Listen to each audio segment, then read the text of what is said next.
Hola, buenas tardes, bienvenidas, bienvenidos y bienvenidas a esta nueva edición de la Semana de las Pedagogías. Antes de comenzar, queremos enviar un especial saludo a la señal televisiva USTV, proyecto de televisión asociativa y sin fines de lucro de las universidades del Estado de Chile, que estará transmitiendo en vivo distintas actividades a lo largo de esta semana, entre ellas esta que estamos iniciando en este minuto. El día de hoy vamos a tener dos importantes invitados a tratar un tema que hemos denominado Derecho a la Educación, Movimientos Sociales y Nueva Constitución. Entenderemos que el contexto que estamos viviendo como país es un contexto de algún modo inédito, con grandes transformaciones en curso muy probablemente, y específicamente en el mundo de la educación pareciera que hay un análisis por hacer y unas ideas por desarrollar que conviene ir trabajando desde ya. Como ciudadanos y ciudadanas nos corresponde informarnos, ilustrarnos un poco de cuáles son las aristas que están en juego en el debate constitucional, y particularmente en educación parece que esto es bastante crucial respecto de lo que podría acontecer en los próximos años.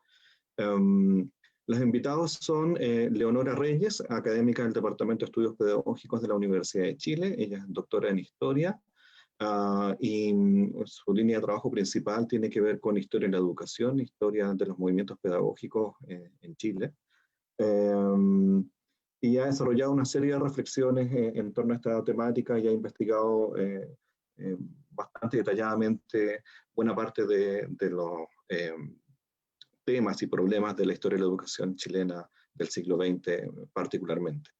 Nuestro otro invitado es Miguel Caro. Él es académico de la UMCE y de la Universidad de Chile. Tiene un magíster en currículum y sus especializaciones tienen que ver justamente con el ámbito curricular, fundamentalmente. Y ha colaborado en el último tiempo también con el Colegio de Profesores, haciendo distintas colaboraciones en ese espacio. En lo que viene vamos a tratar de ingresar a dos ámbitos muy interesantes, a mi parecer, respecto de cómo entender la discusión constituyente en temas de educación. Por una parte, Leonora Reyes va a hacer una aproximación más histórica acerca de cómo se ha discutido y cómo se ha entendido el rol de la educación en la sociedad, en nuestro país particularmente. Y por su parte, Miguel Caro va a presentar algunas ideas de nudos críticos o aspectos cruciales que sería necesario rediscutir en el diseño educativo, digamos, del país, particularmente para el mundo escolar. Las presentaciones tienen una duración de 15 minutos, y después de eso vamos a recibir consultas, preguntas que ustedes vayan elaborando mediante transcurren las exposiciones, y trataremos de conversar con Leonora y con Miguel sobre los temas que a ustedes les resulte de interés. Comenzamos entonces con Leonora. Te doy la palabra para que comiences tu presentación. Bienvenida.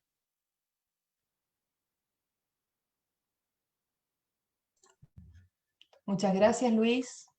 Buenas tardes a todas, todos.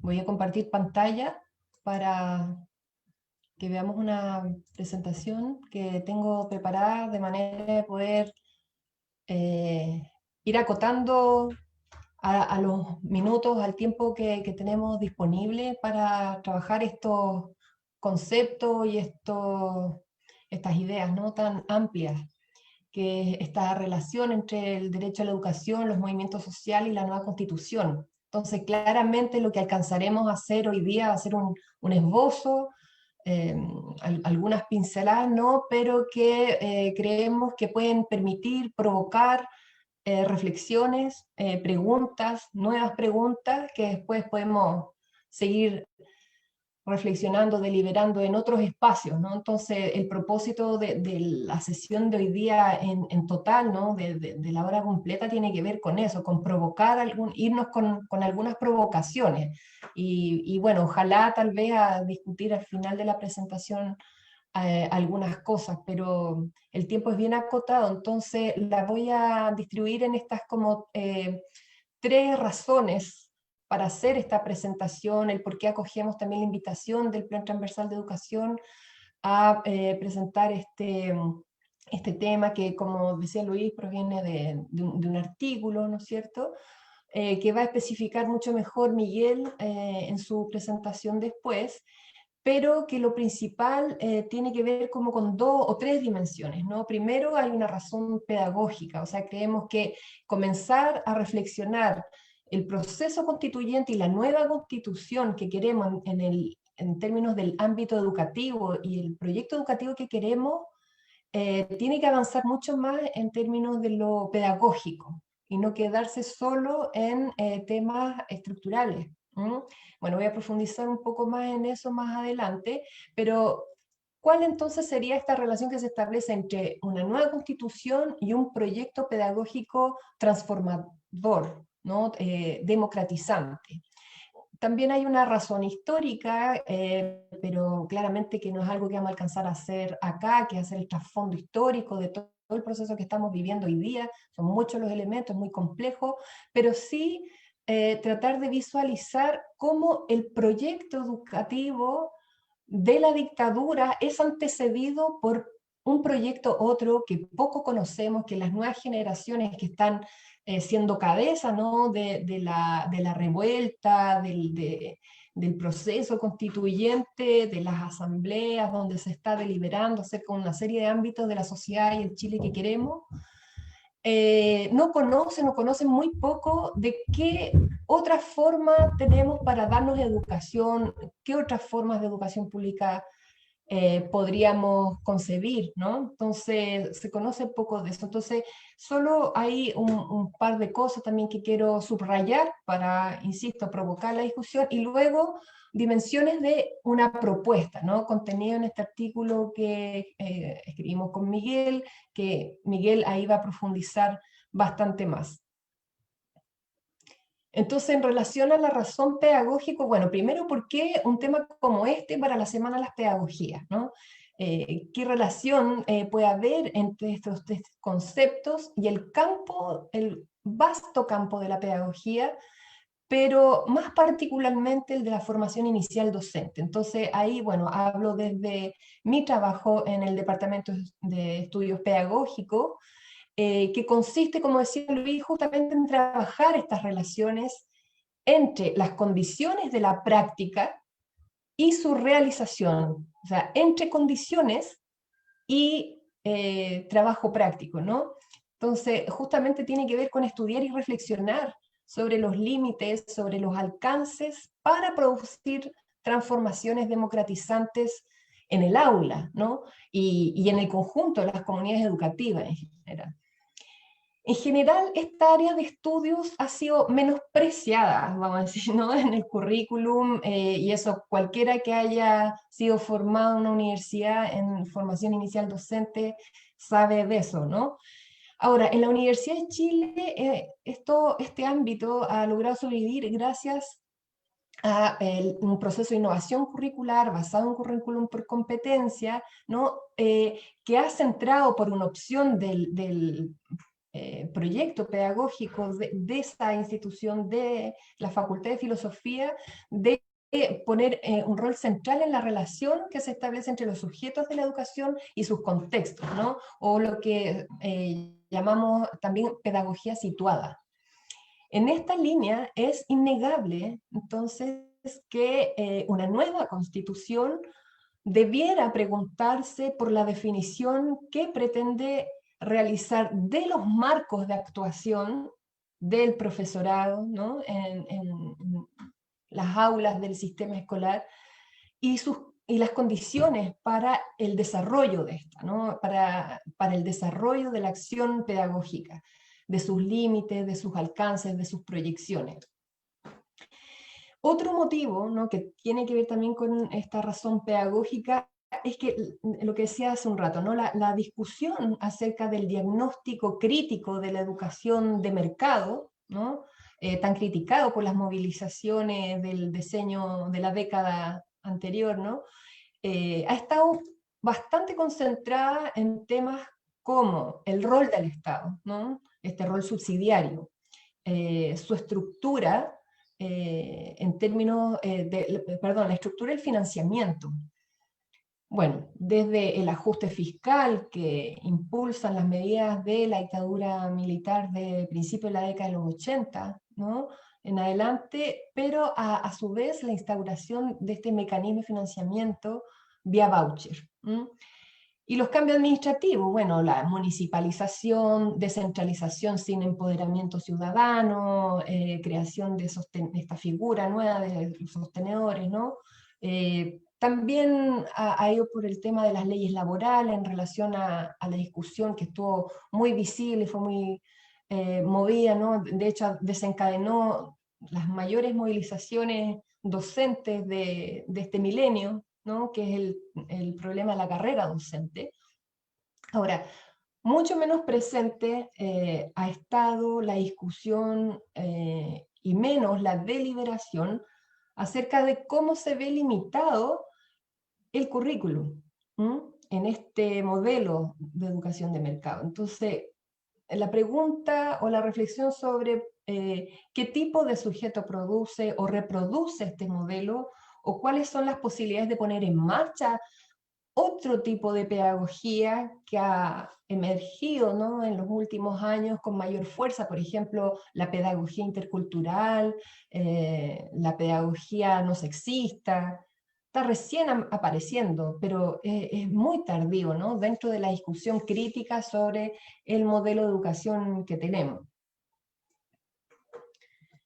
Ahora, en relación a esta razón histórica que proponía al inicio, ¿no?, la pregunta Leo, es...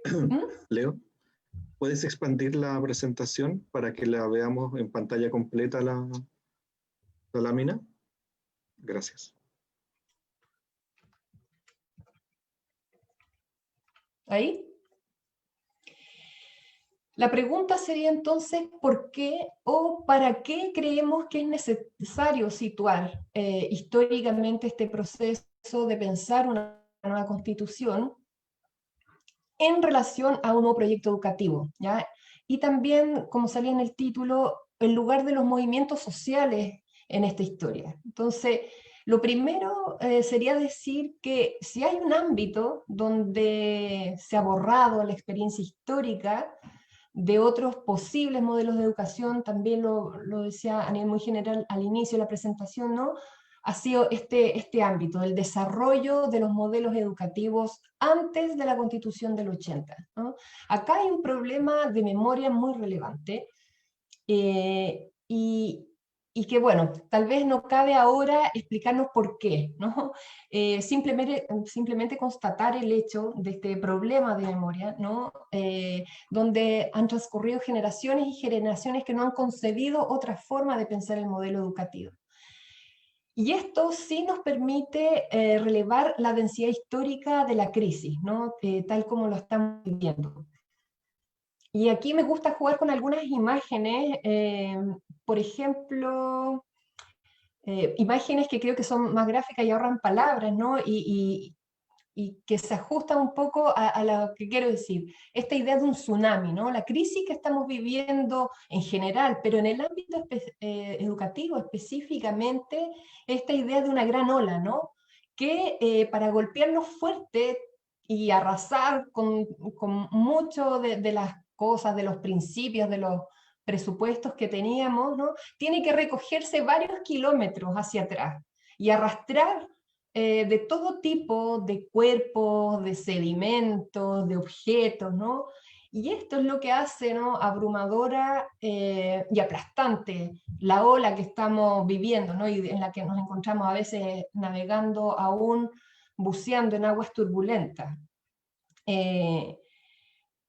Porque a pesar de este como problema de memoria, ¿no?, borrada, aniquilada por la fuerza, tampoco que ha habido mucha política intencionada para reavivar estas memorias, ¿no?, en la postdictadura, la crisis en que nos encontramos hoy tiene que verse con todo esto que trae, capas y capas de crisis.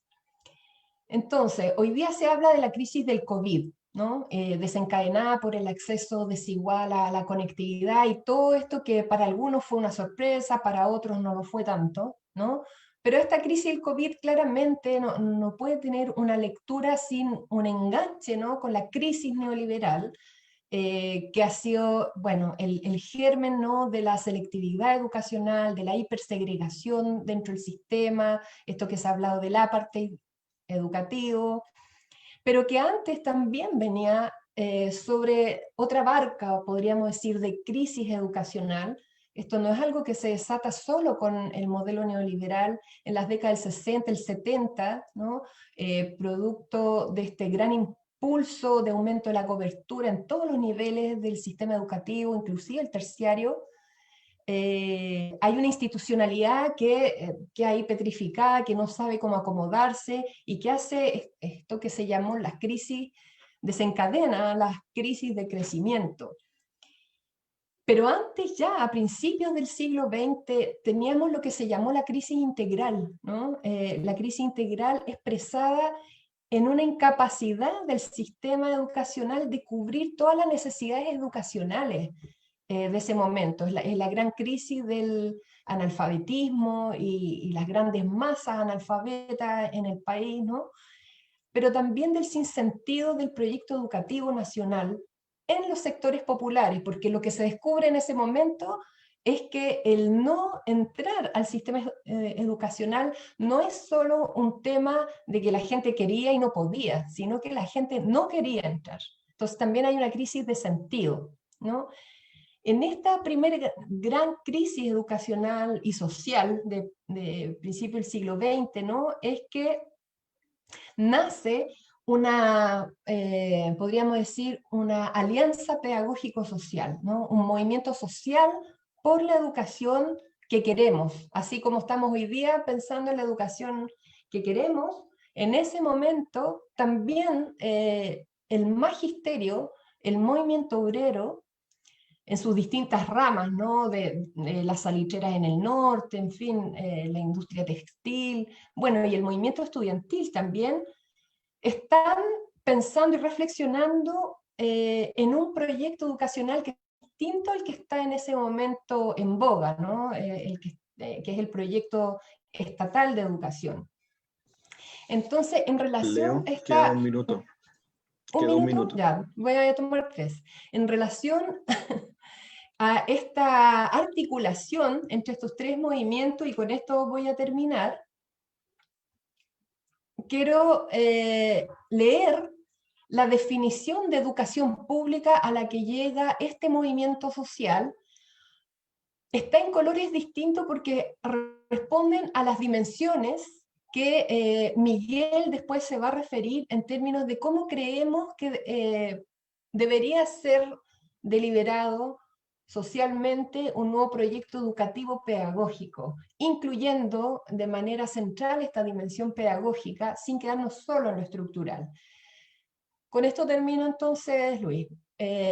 La finalidad de la enseñanza es capacitar al hombre para bastarse a sí mismo económicamente y darle una cultura desinteresada que lo dignifique y lo haga amar y comprender la verdad del bien y la belleza. Esa es la primera frase, ¿no? Esa frase claramente refiere al tipo de educación al que se está aspirando, ¿no? Está contenida esta palabra de la verdad que tiene que ver con el ámbito de la ciencia, tiene que ver con el bien, ¿no? En relación al ámbito de la moral, la belleza, o sea, la educación tenía que ver con un tema estético también. Entonces, ahí hay un pronunciamiento de esta articulación, de este movimiento social por la educación, y llegan y acuerdan esto, ¿no? En una instancia que es la Asamblea Constituyente Obrero Intelectuales, que es un ensayo, ¿no? De armar una constitución social que, como sabemos, no persiste, no es lo que queda. Sin embargo, lo que quiero relevar acá es el ensayo social de articulación entre sectores, ¿no? De la producción, se podría decir, desde la producción intelectual, de la producción fabril, que tienen experiencias subjetivas muy distintas de vivir la precariedad, la represión, en fin, pero que llegan a este acuerdo. La segunda es el Estado debe proporcionar los fondos para la enseñanza pública, que debe ser gratuita desde la escuela primaria hasta la universidad. Entonces aquí se refiere al tema de la propiedad, de la dependencia, del financiamiento, esta idea del Estado garante, ¿ya? Lo que después se va a instalar con mucha Leo. más fuerza el Estado docente. Y luego a los consejos de maestros, padres y estudiantes corresponde la plena dirección de la enseñanza. Aquí nuevamente se apela a un tipo de institucionalidad, de administración que tiene que ver con la descentralización, pero con el empoderamiento de las comunidades, la participación deliberativa vinculante de las comunidades en el proyecto educativo. Y con esto termino, Luis. La única intervención del Estado en la enseñanza debe ser la de proporcionarle los fondos para que éste realice sus fines propios y la de ejercer el control de la capacidad técnica de los educadores, respetando en forma absoluta la libertad de la cátedra y el espíritu del magisterio. Entonces acá aparece fuertemente el rol del Estado de nuevo, que además de garante es fiscalizador, es supervisor, pero además valora la autonomía profesional. Entonces, con todos estos elementos ya puestos en la mesa, la idea es que podamos hacer el nexo, ¿no?, con la actualidad, y ahí, bueno, Miguel, está en tus manos hacer ese nexo también, y después ya en la conversación podemos volver a eso. Gracias. Gracias, Leonora. Miguel, te cedo la palabra. Gracias, Luis, y gracias, Leonora, por la presentación. Muy buenas tardes, saludos a todas, a todos. Agradecer la invitación de la Universidad de Chile, el PTE en particular, y bueno, un gusto estar compartiendo este espacio en un contexto tan relevante como son los procesos de cambio que aparentemente estaríamos comenzando a vivir como sociedad. Yo voy a hacer una presentación centrada en un momento más contingente, más contemporáneo, diría más bien, que tiene que ver con algunos nudos críticos, tensiones, ideas fuerza, diría yo, en torno a la propuesta de una nueva educación, que en rigor no es nuestra, que está expresada en un artículo en la revista Docencia del Colegio de Profesores que escribimos con Leonora, pero que recoge un debate de los actores sociales y educativos, y que, si bien hacemos ahí algunas reelaboraciones conceptuales, responde más bien a lo que se ha venido discutiendo desde esos espacios. Entonces voy a compartir pantalla.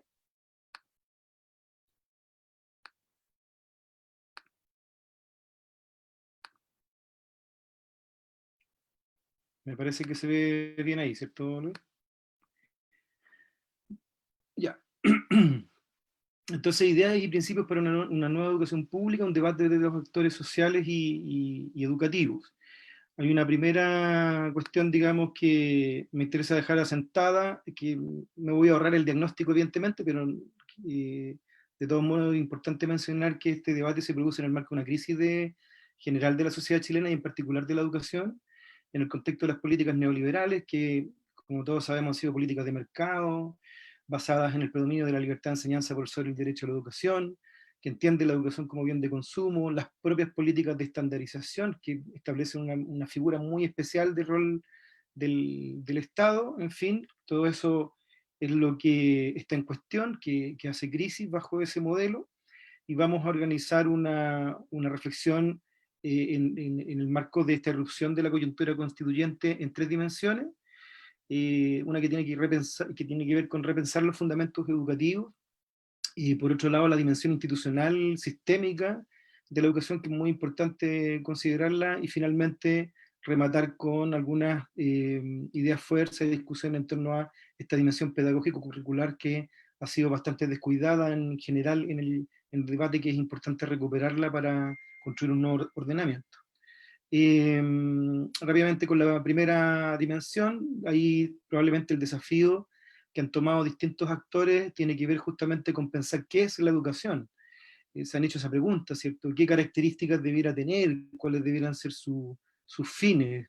¿Cómo pensar lo educativo y no dar por sentado un determinado concepto de educación? Por ejemplo, se introdujo por parte de las políticas neoliberales el concepto de calidad, y de alguna manera ahí quedó atrapada por décadas en esa instrumentalización, en esa operacionalización conceptual. Entonces, Básicamente, lo que distintos actores han venido planteando sobre este tema son aproximaciones, como todos sabemos, por ejemplo, la idea de la educación como derecho social, como un derecho social igualitario, digamos, no condicional o no condicionado.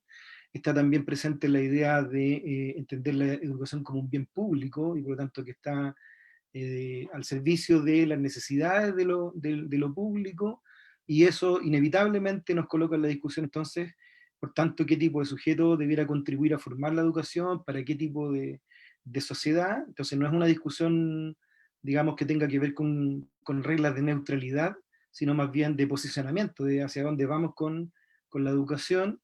Otra cosa importante que ha aparecido en el debate entre los distintos actores, esta idea de una concepción de educación integral, en contraposición a una cierta, digamos, noción más bien unidimensional, cognitiva académica del proceso educativo, esta idea de los aprendizajes, de garantizar los aprendizajes, que son finalmente una construcción bastante académica de la idea de educación.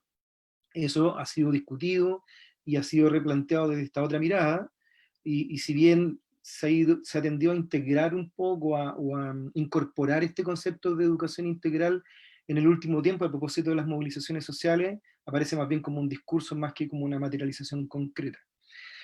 Otra idea que aparece con fuerza en los últimos tiempos tiene que ver con la idea o con la noción de una educación para la justicia social, una finalidad que trasciende a la propia escuela y que busca un diálogo con la sociedad en una perspectiva transformativa, desde una mirada más crítica. Otra idea fuerza que aparece también en distintos actores, estudiantes, el profesorado, colectivos de educación, actores sociales de base, en fin, la idea de una educación contextualizada. Esto es, que más que definirla a partir de ciertos rasgos universales, es cómo da cuenta de la manera en que las propias comunidades y los propios contextos van imaginando sus necesidades educativas. Y una educación intercultural, plurinacional y descolonizadora, sobre todo en los últimos tiempos. También es un conjunto de nociones de ideario educativo en un proceso de transformación cultural profunda que estamos viviendo como sociedad chilena, no solo en la relación con los pueblos originarios, sino que en la relación con, digamos, habitantes de otros estados, naciones, de otras nacionalidades, en fin, de otras culturas, y eso se está configurando como una escena permanente de largo plazo, que por lo demás ha estado presente a lo largo de toda nuestra historia, y llega un punto en que urge ese reconocimiento también en el plano educativo. Una educación, finalmente en esta primera aproximación, una educación no sexista y basada en la diversidad e igualdad de género. Es un reclamo gigantesco. Esto es parte de la irrupción del movimiento por una transformación de la sociedad chilena, el movimiento feminista, los derechos de las mujeres en general, pero también de la diversidad, de las disidencias sexuales, la igualdad de géneros, y no de género un poco pensando como si se tratara de dos géneros, sino más bien en una pluralidad de géneros. Y una segunda dimensión que es bien relevante, que esta ha estado presente con más fuerza probablemente, pero es necesario mencionarla, que es pensar definitivamente la educación como sistema en esta dimensión institucional. Pensarla como sistema significa entenderla como una estructura que responde a características comunes, que está articulada, que responde a fines comunes, que actúa efectivamente como sistema y no como ocurre hoy día en la lógica de la existencia de subsistemas, cada uno con su propia lógica y más encima compitiendo entre sí. Esa idea de sistema es muy relevante, asociado a ello la responsabilidad del Estado, porque ningún particular por sí solo podría garantizar la idea de sistema, es la sociedad organizada políticamente la que lo puede hacer. Entonces la responsabilidad del Estado como garante, como copartícipe y como propietario, digamos, también aparece con mucha fuerza esta idea de desprivatizar la educación, y algunos actores entendiéndola como el tránsito hacia una educación estatal. Y hay un debate a propósito de la educación comunitaria. Y en ese mismo sentido, nosotros recogiendo una serie de propuestas que van por un lado en la línea del control comunitario, pero al mismo tiempo sin dejar de pensar en un Estado garante, es que comenzamos a construir esta noción digamos, de sistema estatal comunitario, vale decir, un sistema que sea capaz de garantizar un rol del Estado, garante, como habíamos dicho, capaz de instalar políticas nacionales, pero al mismo tiempo con un fuerte empoderamiento de las comunidades. Un sistema fundado en el ejercicio de la democracia participativa y vinculante es otro rasgo central que han planteado los distintos movimientos sociales y educativos. Participativa en términos directos y vinculante en términos, por cierto, de que tenga efectos sobre la construcción de las normas, la construcción de las políticas en educación. Otra idea significativa también tiene que ver con garantizar la descentralización y la diversidad institucional. Este es un rasgo bien interesante porque nos está apelando en este debate de los distintos actores al viejo Estado docente más centralizado, a pesar de que tuvo también otros rasgos ahí muy incipientes, pero esta figura más bien central, homogeneizadora, sino que un Estado fuerte, un Estado garante, pero con comunidades empoderadas y al mismo tiempo con descentralización institucional y con diversidad institucional. No solo un tipo de escuela, sino que múltiples tipos de escuelas con distintas características y desarrolladas integralmente. Y eso, por cierto, supone repensar la escuela desde la comunidad, que es la única forma de descentralización que a los distintos actores de la educación les parece relevante en términos de que no sea la vieja descentralización neoliberal, que es una descentralización jerárquica autoritaria, ¿cierto? Sino que más bien de carácter comunitario.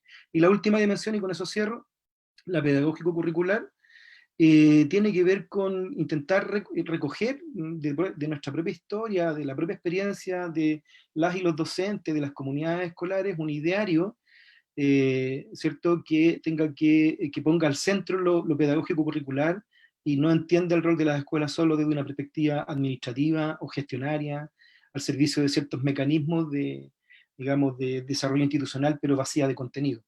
Entonces, la primera idea ahí es que se hace urgente que a la base de las políticas educativas existan fundamentos propiamente pedagógicos y no unas teorías derivadas del campo o de la ingeniería o digamos, de la gestión o de las teorías organizacionales, sino que efectivamente lo pedagógico esté presente en esa construcción. Es urgente también plantear la necesidad de una nueva política curricular y evaluativa, por cierto, que prepare a los sujetos para la vida en sociedad, no que inserta a los sujetos en la escuela para aprender materias académicas, sino que efectivamente vaya habilitando a las comunidades y a los sujetos para vivir en sociedad, para vivir en comunidad, para aproximarse al contexto en el cual se desenvuelven cotidianamente, porque precisamente allí está parte de la pérdida de sentido del sistema escolar. Una noción de aprendizaje también que sea global, que sea nuclear, que tenga que ver con las cuestiones esenciales que le permiten al sujeto comprender el mundo y no esta lógica cargada de largos e interminables listados de objetivos y contenidos y habilidades que parecieran nunca terminar y que finalmente produce una fragmentación del conocimiento y un distanciamiento de la capacidad del sujeto respecto de comprender el mundo.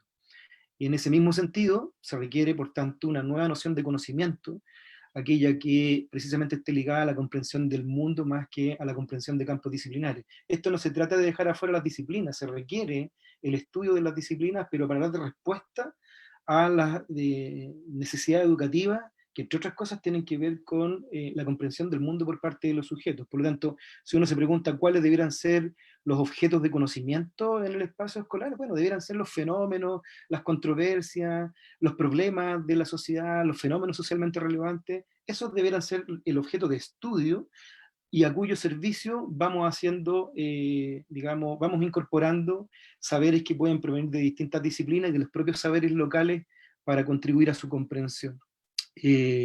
Luego, otra idea que aparece también con bastante fuerza es esta idea de que comprender el mundo requiere ejercicios inter y transdisciplinares.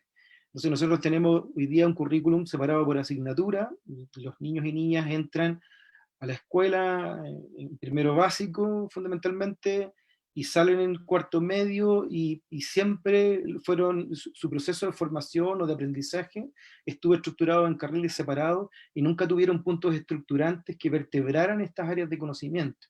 Y eso fragmenta la visión del mundo. Esto pareciera como casi intencionado en términos de que se está buscando formar un tipo de sujeto que no logre construir estas miradas más globales de la sociedad en la que le toca vivir. Por lo tanto, la idea de la interdisciplina, la transdisciplina, es un principio de una nueva mirada en el plano pedagógico curricular que es urgente y urgente no solo en términos declarativos.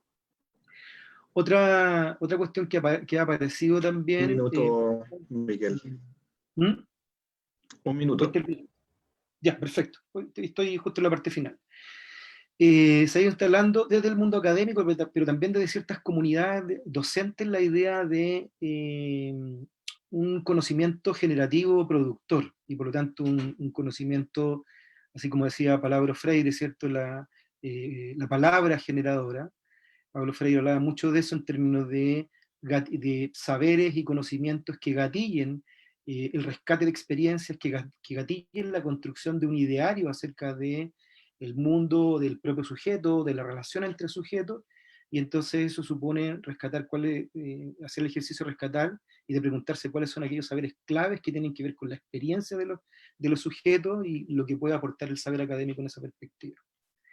Y ahí me quedo. Esa es como una repasada o una revisión muy rápida de lo que podría ser un ideario en esta última dimensión.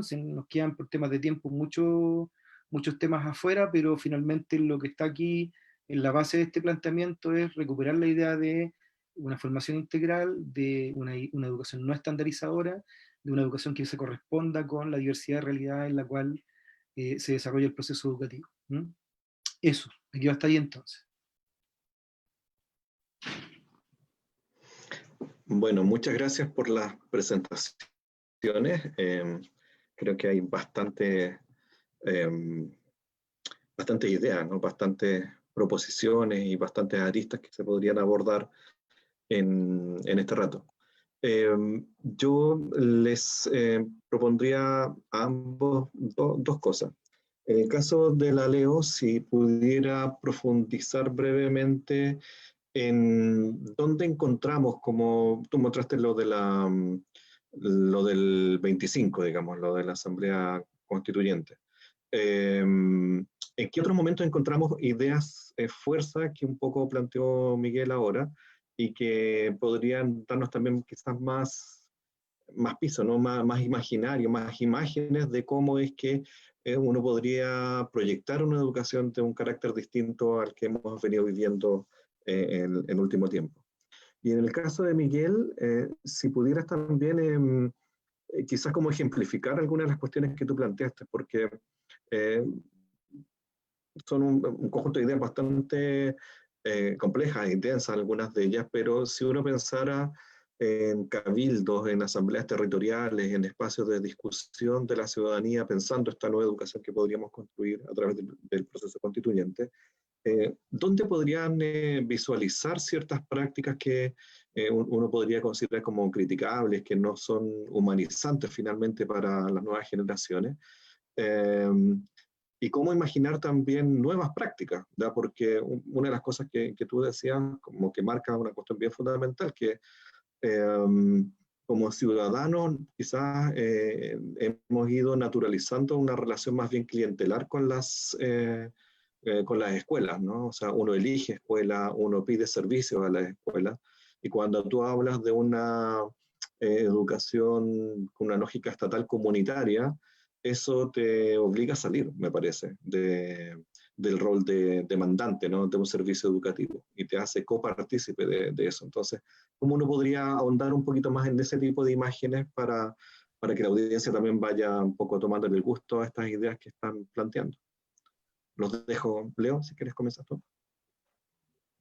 Ya, gracias Luis por la pregunta, porque permite cerrar un poco la idea. Bueno, cuando uno entra a seguir las hebras históricas, no siempre es muy fácil como resumir en tan pocos minutos. Entonces, aprovechar como decir que este proyecto que se disputa, o que más bien disputa un proyecto estatal de educación pública en la constituyente del 25, me interesa rescatarla por dos o tres cosas, ¿no? Uno, que es efectivamente la primera norma educativa producto de un movimiento social, porque si bien esas ideas que se configuran ahí como en todas estas dimensiones, ¿no? del proyecto curricular, del el sistema y su engranaje, el rol del Estado, en fin, no va a quedar en la Constitución del 25, de alguna manera esta idea pierde, ¿no? en esa disputa, sí lo va a tomar el movimiento del magisterio en la reforma del 28. Entonces, eso es interesante cuando un movimiento social tiene ideas acerca de cómo quiere que sea este proyecto educativo, puede llegar a acuerdos intersectorialmente y luego se transforma en una norma educativa. Y eso es lo que yo decía que era importante rescatar en este momento, ¿no? Cuando tenemos poco en la memoria de otras formas de elaborar educación, de pensar un proyecto educativo de manera reflexiva, de manera deliberada, participativa. Entonces, ¿qué es lo que se juega allí? ¿Qué es lo que se contrapone ya en términos de contenido y tratando de conectar un poco las propuestas que hace Miguel desde el movimiento social por la educación de la década del 2010 en adelante, ¿no? Un poquito antes incluso? Esta idea de que se instala lo que ahí Miguel llamó el modelo estatal comunitario, ¿no? Ahora, ha tomado distintas formas de nombrar lo mismo, ¿no? Pero, ¿qué es lo que se proponía? Bueno, a un sistema educativo segregador como el que venía del siglo XIX y que de alguna manera retoma el proyecto educativo dictatorial, ya actualizada esa segregación, obviamente, ¿no? Impone unificación, la idea de un sistema articulado, unificado, ¿no? En términos de que hay una congruencia, una correspondencia, una coherencia entre el sistema preescolar, el ciclo básico y el ciclo de enseñanza media. O, por ejemplo, que hay una articulación, tú me preguntabas por imágenes, Luis, entonces ahí hay algo, ¿no? O no se puede concebir que un complejo educacional, como comienza a nombrarse por ahí por los años 70, ¿no? Cuando supervive este mismo proyecto, pero ya con otras palabras, el que esté en la misma situación el científico humanista, la modalidad científico humanista con la técnico profesional. Digamos que el hecho de que un niño o una niña estudie en uno u otro proyecto educacional no tenga que ver con una consideración de clase social o del sector cultural de donde proviene, sino que sea una opción pedagógica, una opción que tenga que ver con el proyecto de vida, que tenga que ver con las capacidades que demuestra. Y bueno, esto está muy engarzado con las corrientes de escuela nueva, ¿no? Pero ahí hay una idea, por ejemplo, que supervive desde este movimiento del 25 hasta el golpe de Estado, ¿no? Lo mismo a la centralización, hasta hipercentralización, donde todo se decide, o sea, el currículum se decide en la metrópolis, ¿no? Santiago, Ministerio de Educación, de arriba para abajo, ¿no? Este proyecto, el 25, y que se reaviva en distintas formas, formatos, movimientos hasta el año 73, ¿no? Tenía que ver con esta descentralización, pero que no hacer la misma descentralización del proyecto de dictadura, sino que va a tener que ver con esta descentralización con comunidades educativas empoderadas, ¿no? Pronunciándose y deliberando nuevamente por cómo es el currículum que más se acerca y se corresponde con nuestras, no solo necesidades educativas, sino nuestras necesidades culturales, ¿no? En lo pedagógico, bueno, tiene que ver con esta idea de poner al sujeto niño o niña al centro del proyecto. Dime, Luis, si me paso los minutos, tú me vas diciendo si tengo más tiempo. Ok. Y no este niño o niña al centro como una entidad abstracta o como una universalidad de niño o niña, sino que este niño situado históricamente y también territorialmente, ¿no? Con unas comunidades que le van dando también identidad en la relación, ¿no? De madre, padre o cuidadores, niño, niña, se va estableciendo un vínculo que los profesores, las educadoras, los educadores tienen que conocer, y desde ahí se va produciendo esta como articulación, intercambio de saberes que va dando origen al proyecto educativo. Y eso que parece ser como un ideal, lo interesante es que se llevó a la práctica, y no solo en los espacios de educación popular, quiero decir, en los espacios como fuera del sistema formal de educación, sino que hubo ensayos muy potentes que también nuevamente son poco conocidos, demasiado poco conocidos a mi gusto, porque son, por último, aunque uno no comparte, no esté de acuerdo, debería ser parte de como el acervo cultural de todos, lo que no es, ¿no? Entonces, como para ir cerrando, me gustaría dejar como algunas ideas en Sí, relación a esto, ¿no? ¿Puede para que ser le demos la o palabra a volvemos Miguel. después? Ok, después Sí, demos la ya nos palabra a reunimos. Miguel para que después podamos cruzar algunas ideas también. Claro. Miguel. Sí, mira, yo creo que si uno se sitúa o hace el ejercicio de situarse en un cabildo o en una asamblea de un barrio concreto y en donde aparece el tema educativo, yo creo que un ejemplo muy claro que permite abordar como las distintas dimensiones de la problemática que tenemos en la educación es a partir de la angustia tremenda que viven las familias para elegir la escuela, para tratar de, comillas, elegir la escuela o esperar que la escuela la elija o esperar el resultado angustioso de un software, ¿cierto?, que va a combinar una serie de factores y va a determinar que un niño o niña quede en un determinado establecimiento. Y eso que en sí mismo puede ser una buena solución, tiene un problema que no tiene que ver con la existencia del software o el mecanismo, sino que tiene que ver con la existencia de la angustia que produce la expectativa de que no quede pues, probablemente en un lugar y que quede en otro lugar, que quede en otro establecimiento educativo. Esa angustia es cotidiana y tiene que ver con el fenómeno de la estandarización, de la ausencia de una educación precisamente contextualizada e integral, porque el fenómeno de la estandarización va provocando una suerte de jerarquización, de estratificación de establecimientos educativos, de atribución de prestigios, de etiquetas de excelencia, por ejemplo, cuando las escuelas cuelgan en las fachadas, ¿cierto?, el cartel de la excelencia académica porque subieron, no sé, 10 puntos en el CIMSE o 20 puntos o lo que sea, y eso va generando también un fenómeno de categorización de las escuelas y aquellas que son premiadas y castigadas, y que son en el fondo el peor castigo que reciben es el desprestigio de ser una mala escuela, cuando en realidad allí puede estar ocurriendo un proceso de rescate, de reinserción, de contención incluso y de aprendizaje para la vida, muy interesante, muy genuino desde las necesidades de las comunidades, pero como no le va bien en el CIMSE, le cae el peso de esa etiqueta que es el juicio público que realiza el sistema sobre el establecimiento educativo. Entonces, en ese marco de problemática, creo que es posible visibilizar con bastante claridad, ejemplificar, discutir, recoger ideas de la comunidad. ¿Qué sería entonces una educación no castigadora, no paramétrica, no comparativa, sino que una educación que tenga que ver con precisamente los intereses de esa comunidad, las necesidades de esa comunidad en su realidad?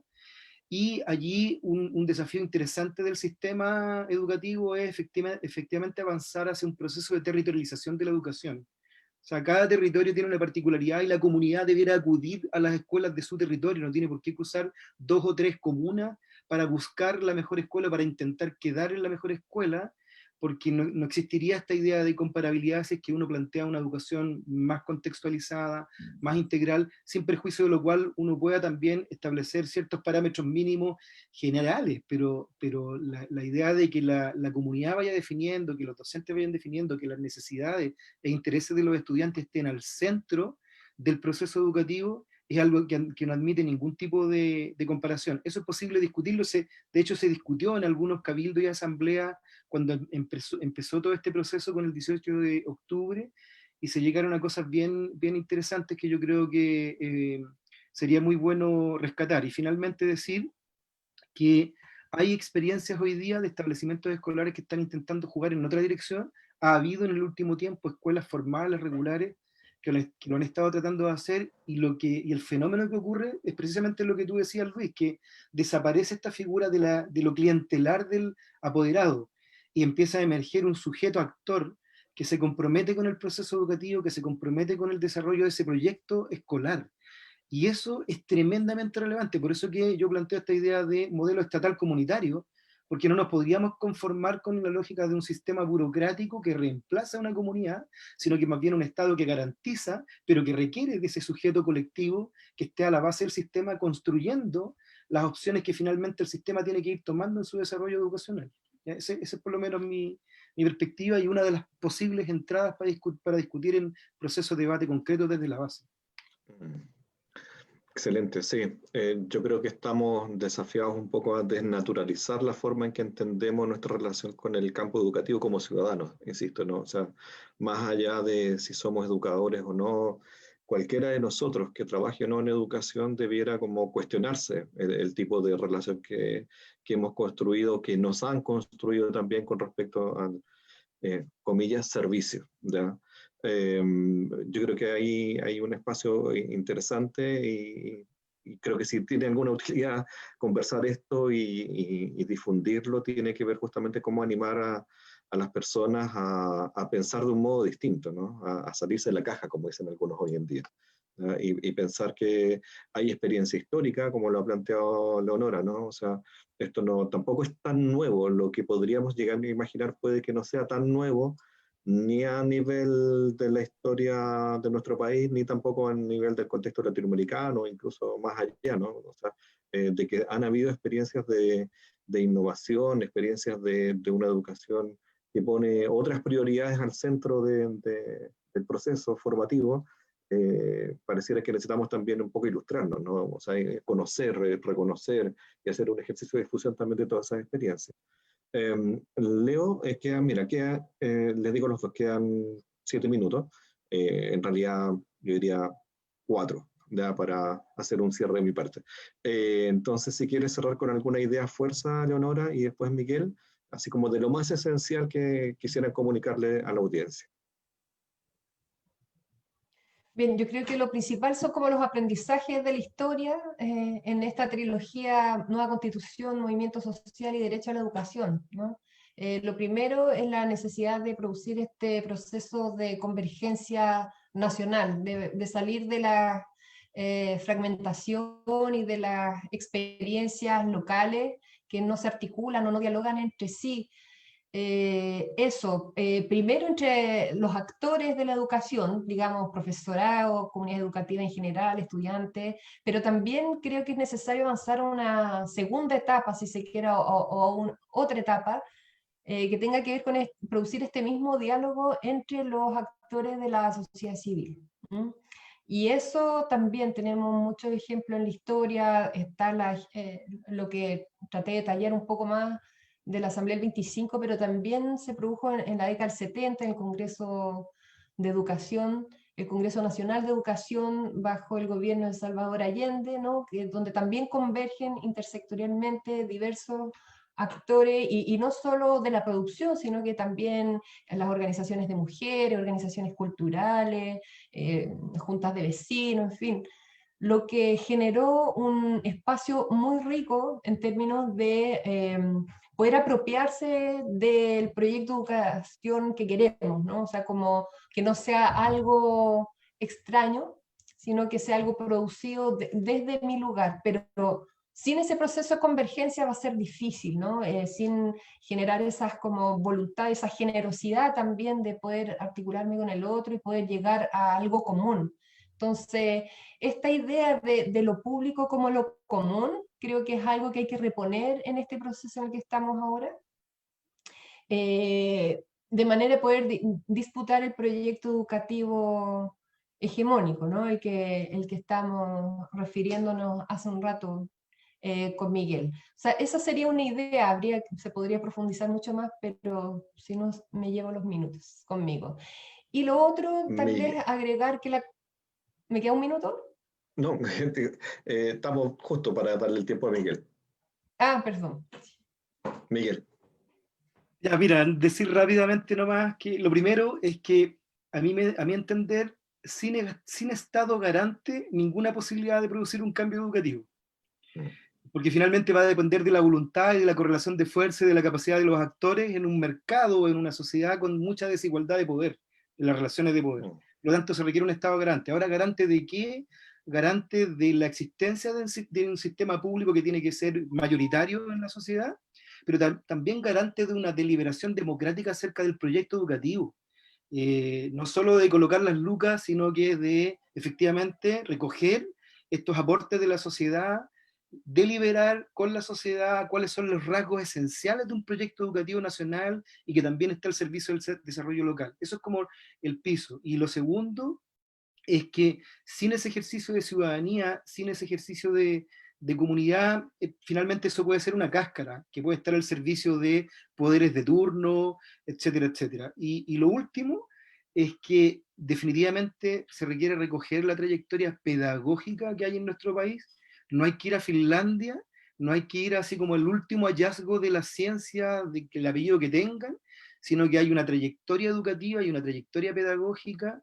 Hay un ideario que está fuera del sistema educativo, que no ha sido incorporado, no hay memoria pedagógica en ese sentido, y que implica hacer el ejercicio fundamental de desplazar el paradigma dominante de la gestión y la teoría organizacional. Cierro diciendo, si uno escucha cualquier ministerio, el Ministerio de Salud habla de los problemas de la salud. Si uno escucha el Ministerio de Vivienda, habla de los problemas de la ciudad, la expansión urbana, etcétera, etcétera, etcétera. Y uno escucha siempre, no es de este ministro, al Ministerio de Educación, y hablan de gestión de un sistema.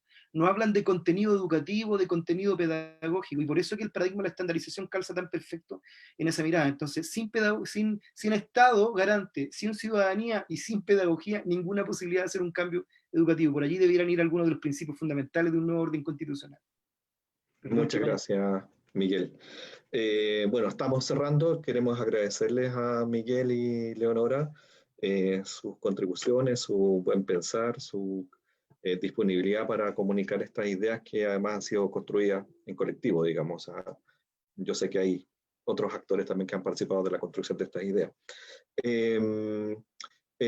No me queda más que despedir, pero antes de eso anunciarles lo que viene en esta Semana de la Pedagogía.